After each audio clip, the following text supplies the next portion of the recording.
First, we split the map into two halves. On the left side, we spawn 10 people and give them the herbivore trait, which makes them vegetarians. On the right side, we spawn another 10 people, but these ones get the carnivore traits, so they'll only eat meat. Next, we build the environment. The vegetarian side gets a super green and fertile landscape. Meanwhile, the meat eaters get more of an autumn-style biome. I just feel like it fits better. Then we plant lots of trees on the vegetarian side and only a few trees on the meat eaters side. Since the vegetarians need food, we place lots of berry bushes for them. For the meat eaters, we spawn animals like rabbits, cows, sheep, and chickens. Both sides also get a small water source, plus some stones and ores so they can get started. And that's it, the world is ready. Let's start the simulation. Both sides begin forming their own kingdoms, but neither of them knows that in 500 years they will face each other in a devastating war. By the time we reach year 100, both civilizations have already grown rapidly. Their populations are surprisingly large, and their kingdoms have spread across much of their land. Beautiful houses now fill the villages on both sides. The vegetarians and the meat eaters alike, roads and infrastructure are starting to take shape as well. At this point, both kingdoms appear equally strong, with very similar population sizes. However, one difference stands out immediately. The meat eater's side is full of animals, far more than what we see on the vegetarian side. 200 years have now passed. The vegetarian kingdom has grown dramatically while the meat eater's population has sadly declined. A massive crowd now fills the vegetarian village. Their civilization is thriving. Let's inspect one of their citizens, a man named Iyeraid.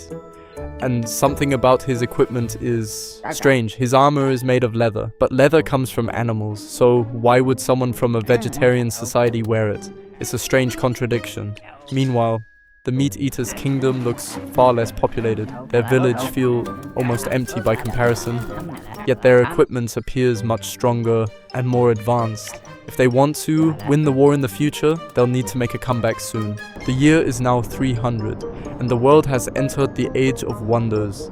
The vegetarian civilization continues to grow stronger, their population rising higher and higher. Meanwhile, the meat eaters are struggling. Their numbers have fallen dramatically. The difference between the two kingdoms is shocking. The meat eaters' village looks almost abandoned, while the vegetarian cities are overflowing with people. But appearances can be deceiving. Now it's time for a small statistics check. When we compare the strongest warrior of the vegetarian kingdom with the strongest warrior of the meat eaters, we can see a massive gap in power. This could play a huge role when the war finally begins in 200 years. We've reached year 400, and I won't keep you waiting too long, so let's keep it quick.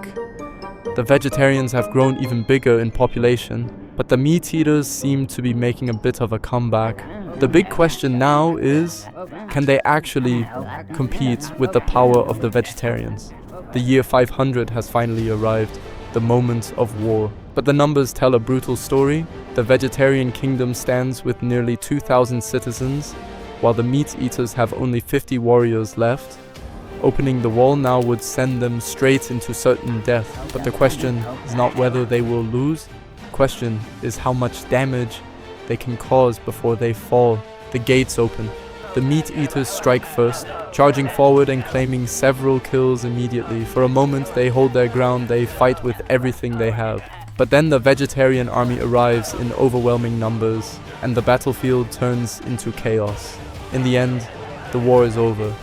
And surprisingly, the meat eaters manage to take around 200 enemies down with them, which raises an interesting thought. If both sides had equal numbers, the outcome might have been very different. But history only remembers one result. The vegetarians win the war. What do you think about this outcome? Let me know in the comments. And don't forget to like and subscribe if you want to see more simulations like this.